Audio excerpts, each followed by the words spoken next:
શિસ્તબદ્ધ કહેવાતી ભાજપમાં અંદરો અંદરના ડખાઓ ચરમસીમાએ પહોંચી રહ્યા છે, ખાસ કરી અને આદિવાસી વિસ્તારમાં. અને હવે જે વાલિયામાં આખી ઘટના સામે આવી હતી એ ઘટનાને લઈને મામલો ગરમાયો છે. શું છે સમગ્ર મામલો, એની વિગતે ચર્ચા કરીશું.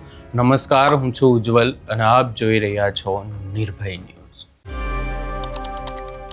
ભરૂચના વાલિયામાંથી આખી ઘટના સામે આવી હતી કે જ્યાં ભાજપના બે નેતાઓ એક સામાજિક પ્રસંગમાં આમને સામને આવી ગયા હતા. ત્યારબાદ આખી બબાલ પણ થઈ હતી ને મુદ્દાને લઈને ચર્ચાઓ પણ અનેક થઈ. પરંતુ આ તમામ ચર્ચાઓની વચ્ચે હવે અહીંયા જો વાત કરવામાં આવે, ખાસ કરીને આ મામલાને લઈને ચર્ચા કરવા જઈએ તો આ મામલામાં ભાજપના બે નેતાઓ સામે આવી ગયા હતા. ત્યારબાદ મારામારી ઝપાઝપી થઈ હોય એવી પણ બાબત સામે આવી છે. પરંતુ આ તમામ ચર્ચાઓની વચ્ચે હવે આ આખો મામલો અને માથાકૂટમાં જે પત્ની છે એમણે એસપીને રજૂઆત કરી છે અને આખી બાબતને લઈને ઉગ્ર રજૂઆત કરી. પૂર્વ જિલ્લા પંચાયતના સભ્યના પત્નીએ એસપીને રજૂઆત અહીંયા એમના દ્વારા કરવામાં આવી છે. વાત કરવામાં આવે તો હાલના એક નેતા અને પૂર્વ જિલ્લા પંચાયતના સભ્ય વચ્ચે આખી બબાલ થઈ હતી અને ત્યારબાદ હવે તેમના પત્ની દ્વારા એસપીને રજૂઆત કરીને શું કહેવામાં આવી રહ્યું છે એ પણ સાંભળી લઈએ. હું જયાબેન અલ્પેશભાઈ વસાવા, ગામ વાંદડિયા.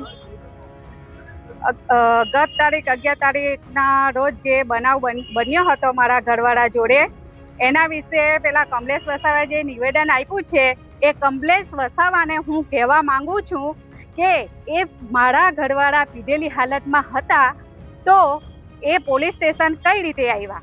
પોલીસ સ્ટેશન આવીને અમારી જોડે આખી રાત અહીંયા બેઠા તો ત્યારે પોલીસવાળાએ કોઈએ એવું કીધું નથી કે એ પીધેલી હાલતમાં હતા. ને તમે એવું કહો છો કે એ પીધેલી હાલતમાં હતા તો તમારે સાબિત કરવાનું હતું. જે દિવસે જે બનાવ બન્યો ત્યારે તમે અહીંયા પોલીસ સ્ટેશનમાં હાજર થવાનું હતું અને ત્યારે જ તમારે બ્લડ સેમ્પલ લેવડાવવાનું હતું અને ટેસ્ટ કરાવવાનો હતો કે તમે પીધેલા છે કે મારો ઘરવાળો પીધેલો છે. સેવંતુ વસાવા અને કમલેશ વસાવાને હું એક જ વાત કહેવા માંગુ છું કે તમે ખોટી રીતે મારા ઘરવાળાને હેરાન કરવાનું બંધ કરી દો અને આ કેસ હું તમને હાજર કર્યા વગર બંધ કરવાની નથી.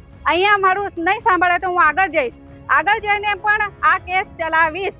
મારા ઘરવાળાને તમે વારંવાર તમે હેરાન કરો છો એ હવે અમે બિલકુલ બી સહન કરી લઈએ નહીં. અને આજે એટલા માટે આવું પડ્યું કે અમે જે દિવસે અમે અહીંયા આવ્યા હતા એ દિવસે અમે સાહેબને કીધું હતું કે એફઆઈઆર ફાડો, પણ પીઆઈ સાહેબ હાજરમાં હતા, બધા પોલીસ સ્ટાફ હાજરમાં હતો, પણ એમણે એફઆઈઆર ફાડી નહોતી. અમે આખી રાત બહાર બેસી રહ્યા પણ તો બી કોઈ પગલાં સેવન્ટુ સામે એ લોકોએ લીધા નહોતા. એટલે આજે પાછા અમે તપાસ કરવા માટે આવ્યા હતા અને અમને ખબર નહોતી કે એસપી સાહેબ અહીંયા આવવાના છે, પણ અમે અહીંયા આવ્યા પછી અમને ખબર પડી. એટલે અમે એસપી સાહેબની રાહ જોઈ, એસપી સાહેબને મળ્યા અને એસપી સાહેબે અમને આશ્વાસન આપ્યું છે કે યોગ્ય રીતે તપાસ થશે અને પીઆઈને પણ કીધું છે.